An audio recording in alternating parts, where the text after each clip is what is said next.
Buenos días a todos y a todas, buenas tardes a todos y a todas, buenas noches a todas y todos.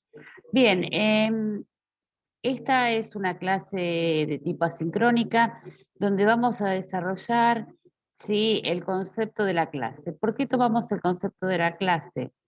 Porque en realidad en esta unidad curricular, práctica profesional docente 2, en realidad tiene que ver cómo ustedes como futuros docentes pondrán en acto eh, clases dentro del ámbito de la educación secundaria.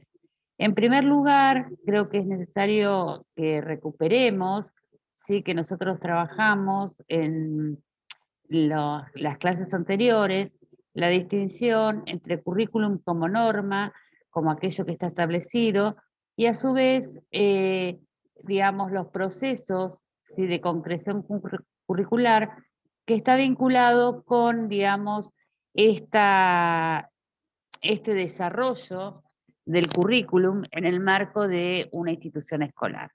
Bien, entonces tenemos, por un lado, el diseño curricular como norma escrita, como aquello que prescribe todo lo que se debe hacer. Luego estuvimos trabajando cómo estos contenidos, ¿sí?, o estas prescripciones se traducen, ¿sí?, digamos, en términos de traducciones, entendiendo cómo todos los actores institucionales interpretan esta, esta norma escrita y cómo se desarrolla atendiendo a las variables que a las variables dentro del, digamos, de la institución escolar. Pero en realidad nosotros como actores o gestores, ¿sí?, de esta dinámica curricular, ahora lo que vamos a tratar de definir o conceptualizar es la clase como este ámbito donde ustedes van a desarrollar sus prácticas de enseñanza.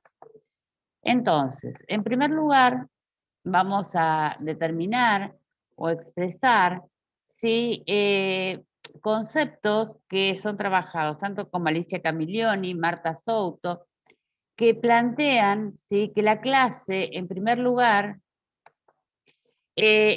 podemos decir que está constituida por este conjunto de estudiantes, ¿sí?, de una escuela, ¿sí?, que en realidad esta cuestión que plantea que tienen un mismo nivel de estudios está vinculado con esta selección que hace la institución escolar escuela. Y de alguna manera está determinado por un espacio, un tiempo, ¿sí?, y también está segmentada en un espacio físico, que este espacio físico se denomina aula. Bien, una cuestión importante a tener en cuenta es que digamos, es el ámbito donde se suceden, sí, hechos concretos, digamos, ¿no? Hay que tener en cuenta que la clase es este encuentro de interacción en esta situación de aquí a una hora y de alguna manera donde hay procesos de interacción, ¿no?, que está muy vinculada con estos mecanismos a nivel inconsciente que se denominan transferencia y contratransferencia. Bien, es por eso que en este contexto, sí, del aula, de la clase, es donde se concretizan o se ponen en acto las prácticas de enseñanza. Entonces, digamos, ¿no? Digamos, es el espacio, tomando términos aristotélicos, donde se materializa, o sea, el acto de enseñanza, ¿no? Es decir, pasa de aquello que debería ser, que sería la potencia, a el acto, el aquí y el ahora. También es necesario señalar que es un ambiente comunicativo, donde se relacionan docentes, estudiantes y recursos de aprendizajes. Por eso me parece importante señalar lo que plantea Marta Souto, que en realidad ella sostiene que es el ámbito donde se llevan a cabo las prácticas pedagógicas, ¿no? Limitadas en el espacio, que sería el aula, y por otro lado, por lo que plantea la normativa a nivel institucional, que tiene que ver con el, digamos, el tiempo, ¿sí? O sea, y transita, digamos, o sea, digamos, de alguna manera transitan en un ámbito de la institución y a su vez está determinado por un horario, ¿no? O sea, que segmenta el tiempo, el espacio, el lugar.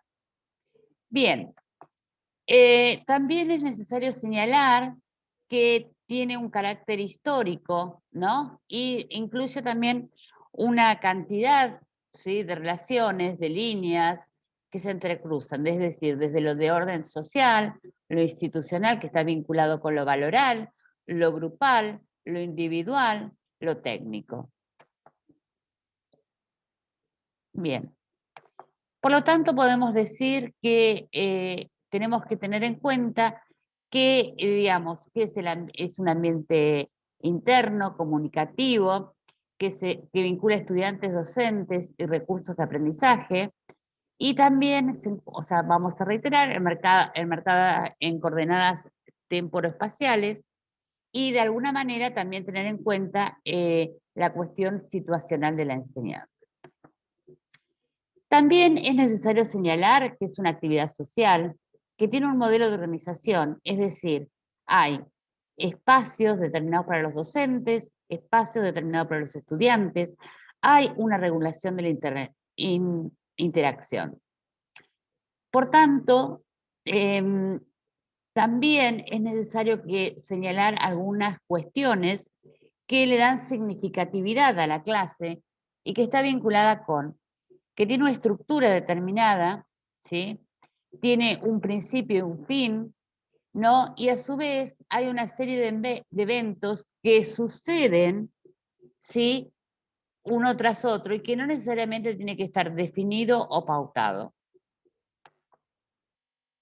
Bien, entonces vamos a, en primer lugar, a determinar o clasificar, ¿sí?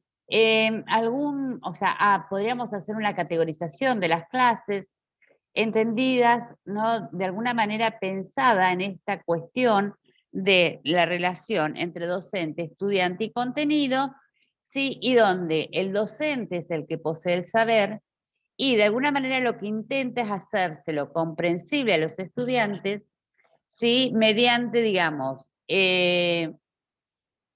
determinadas formas de enseñar y de alguna manera, sí, que de alguna manera lo que plantea específicamente es que lo que intenta es hacer que o sea, el docente actúa como guía para que los estudiantes puedan comprender ese contenido. Por otro lado, podríamos hablar de las clases tradicionales, que en realidad se distinguen, o sea, estas clases sin duda aparecen estos tres componentes, docente, estudiante y contenido, pero en realidad el énfasis está puesto en el verbalismo, ¿no? Y de alguna manera se despliegan, ¿sí?, de forma verbal para el desarrollo de las clases. En realidad, ¿cuál es la idea? O sea, fundamentalmente en esta clase tradicional, que en realidad el docente transmite un contenido a través de la verbalización y la del estudiante es escuchar atentamente, ¿no? ¿Para qué? Para que de alguna manera ellos ejerciten la memoria, ¿sí? Traten de resolver de alguna manera con estándares, ¿sí?, que están pautados, las ejercitaciones, y de alguna manera reproducir de una manera lo más fiel posible el discurso transmitido por el docente en el proceso de enseñanza. Por otro lado, tenemos las grupales, que acá podemos tomar la mirada de Marta Souto, que Marta Souto es una pedagoga que en realidad se preocupa por el análisis de lo grupal y que en realidad ella considera el grupo como el espacio de encuentro que involucra lo individual y lo social, donde se ponen en juego dimensiones afectivas, cognitivas, ¿sí?, y donde los sujetos tienen la oportunidad de participar en las interrelaciones. Sí, en realidad, lo que centra la atención Marta Souto es, digamos, en esta situación de enseñanza de tipo grupal, ¿sí?, y de alguna manera pensar en la historia del grupo, el contexto, ¿no? Fundamentalmente recuperar esta idea o este concepto del trabajo o del aprendizaje con otros. Bien, Esto lo habíamos dicho precedentemente, no pensar en esta dinámica propia, o sea, hay un modo de abordar la tarea de un modo diferente en cada una de las clases, ¿sí? Y también va a funcionar atendiendo, digamos, a las obligaciones establecidas por la institución en la que esté inserto. Hay un líder impuesto y formal, que este es el docente, y también este encuentro entre sujetos, ¿sí? Digamos, está constituido por esta constitución de grupo, está constituida por factores externos que está, digamos, planteado desde la institución, el sistema educativo, ¿no? Es decir, pensar la edad, el grado, la escolaridad, ¿no? También la cantidad de estudiantes que van a estar presentes, hay una organización temporal y de alguna manera se sujeta, o sea, está sujetada también esta instancia de prácticas de la enseñanza a la organización curricular. Bien, por otro lado, podríamos decir, ¿no?, que las particularidades están vinculadas con esta multidimensionalidad, donde tiene una gran cantidad de eventos, tareas, propósitos, ¿no?, que se entrecruzan intereses. La simultaneidad, es decir, que como es un encuentro entre sujetos, en realidad también tiene que ver con todos los eventos que suceden entre esos encuentros. También es impredecible, ¿no? Nosotros podemos tener pensada una clase, pero en realidad suceden pensada o construida una clase y pueden surgir eventos inesperados, distracciones, ¿no? Producto, digamos, del encuentro entre sujetos, también atendiendo, digamos, a lo que Cristina denomina que son las interrupciones, ¿no? Tanto de orden externo, es decir, cuando provienen del, en el interior de la clase, como de orden externo, por ejemplo, la característica que provienen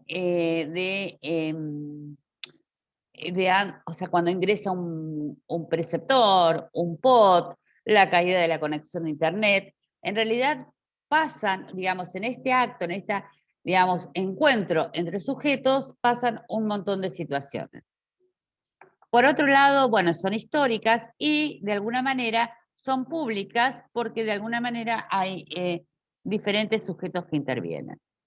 Cuando hablamos de la estructura de la clase, también lo podríamos decir como momentos. ¿Se acuerdan que en el desarrollo de esta clase habíamos hablado o habíamos pautado decir que tiene un principio y un fin? En primer lugar, podríamos hablar como una categoría clásica, el momento de inicio, ¿sí?, que es de alguna manera este momento destinado a rescatar o identificar, ¿sí?, los aprendizajes y experiencias previas de los sujetos.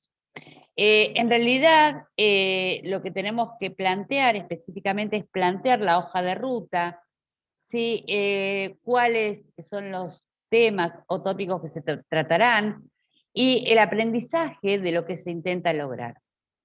Sí, en realidad es interesante, digamos, plantear cómo van a estar o sea, cómo van a estar o sea, cómo va a ser la hoja de ruta, ¿no? Donde o sea, cómo van a ser los estudiantes para recorrer esta unidad curricular. Por lo tanto, ¿sí?, de alguna manera podemos proponer, ¿sí?, diferentes acciones que podría hacer el docente. En este momento, exposición, ¿no?, es decir, plantear, ¿sí?, los objetivos, cuáles son esas pautas importantes, señalar el modo del trabajo. También, por otro lado, se podría hacer lo que se denomina interrogatorio didáctico, es decir, preguntar cuáles son los saberes previos, ¿no? Por otro lado, también lluvia de ideas, es decir, que plantear, por ejemplo, a través de tarjetas, ¿sí?, algún tipo de preguntas y que los estudiantes escriban, ¿sí?, sus respuestas. Y de alguna manera, una vez que los estudiantes planteen sus respuestas, ponerlo, digamos, o sea, de alguna manera, hacer una devolución y jerarquizarlos, ¿no? Poner, digamos, lo importante. Bueno, por otro lado, el Phillips 66, que se reúnen en grupos 6 estudiantes y discuten durante 6 minutos.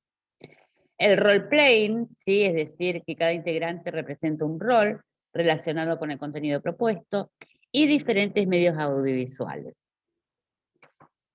El momento del desarrollo es el momento más intenso de la clase, caracterizada, digamos, por la interacción del docente, el alumno y el contenido, ¿sí? Y con los materiales de enseñanza. Digamos, ¿cuál es la intención? Es específicamente, ¿sí? Generar habilidades cognitivas y específicas de esta unidad curricular, en este caso, lengua y literatura. Bien,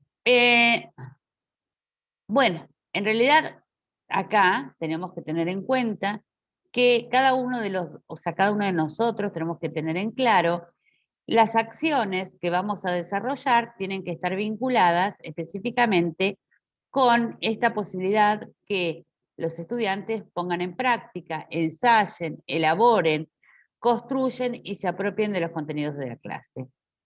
Se crean situaciones que desafíen a los estudiantes y de alguna manera el docente debería actuar como guía, ¿sí?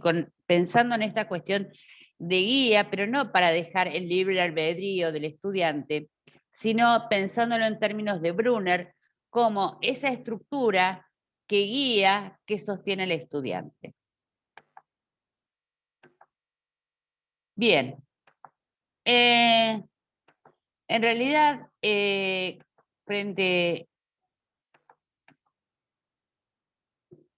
bueno, y en realidad, cuando nosotros hablamos como el último momento de la clase, es el cierre, y digamos, en el cierre lo que vamos a hacer es, digamos, una especie de fijación de aprendizajes a través de alguna manera de pensar, no como, digamos, hacer un espacio de síntesis, ¿no? Y que en realidad es también recuperar estas dudas que surgen en el sujeto. Bien, frente a esto tenemos en primera instancia qué es la clase, las características, la estructura, y ahora voy a tomar, sí, de alguna manera, la concepción de Rebeca Anijovic, que plantea que es una estrategia de enseñanza, ¿no? Y que en realidad está vinculada con este conjunto de decisiones que el docente decide para orientar la enseñanza, ¿no? En realidad, sí, cuando empezamos con este proceso de decisión como docentes, tenemos que tener en cuenta que en realidad estas pautas, ¿sí? O esta, digamos, manera de pensar, a ver lo que se intenta lograr en el estudiante, tenemos que tener en cuenta la cuestión del contenido, de los estudiantes, ¿sí? Qué tipo de aprendizaje van a promover. Entonces, en realidad, Rebeca Anijovic, ¿sí? Plantea, ¿sí? Como tres estrategias de enseñanza muy interesantes que tienen que ver con la estrategia de la exposición y la discusión. En realidad lo que tenemos que tener en cuenta es que cuando nosotros vamos a dar una clase, esta clase tiene que ser de alguna manera elaborada y pensada previamente, que de alguna manera se denomina, ¿sí? Esta etapa de preconstrucción, la de programación, que también está vinculada con este tipo de representación que hacemos, ¿sí? A este grupo de aprendizaje que no vamos a conocer, y por otro lado tiene que ver con la construcción metodológica. Es decir, ¿no? Nosotros como docentes, ¿qué hacemos pensando en el contenido que vamos a enseñar, ¿no? Y, digamos, cómo vamos a llevarlo a la práctica, teniendo en cuenta el contenido, el grupo de aprendizaje. No quiere decir que es algo acabado, sino que se va reconstruyendo. Bien, entonces, esta estrategia de exposición-discusión en realidad parte de un supuesto. No considera a los estudiantes pasivos, ¿no? O sea, digamos, esta cabeza, esta tabula rasa, ¿no? Es, de alguna manera, ¿sí? Es una estrategia que denomina Rebeca Nijovic muy adecuado para presentar o explicar un contenido nuevo, una argumentación, una síntesis de una unidad. Entonces, se puede utilizar con distintos tipos de contenidos, esto es lo que tiene que es muy flexible, pero a su vez no necesariamente tiene que, o sea, esta estrategia la podemos utilizar al inicio, al desarrollo o al cierre de la clase. Bien, por otro lado, ¿sí? Acá hay, o sea, la estrategia, este tipo de estrategia, tiene que tener en claro algo, ¿no? Fundamentalmente que la exposición tiene que ser comprensible a los estudiantes, ¿no es cierto? Entonces, en realidad, ¿sí? Tenemos que pensar en estos pasos. Primero, tenemos que recuperar este concepto que plantea David Ausubel para plantear el aprendizaje significativo en el organizador previo. Es decir, es un modo de presentar una nueva información a los estudiantes. ¿Para qué? Para que establezca relaciones entre lo que ya saben y conocen. O sea que en realidad el organizador previo es un puente, ¿sí? Que permite generar, digamos, este encuentro entre lo que no saben y lo saben. Podemos utilizar imágenes, podemos utilizar mapas conceptuales. En realidad lo que tenemos que tener en claro es que queremos generar un puente. Bien, entonces,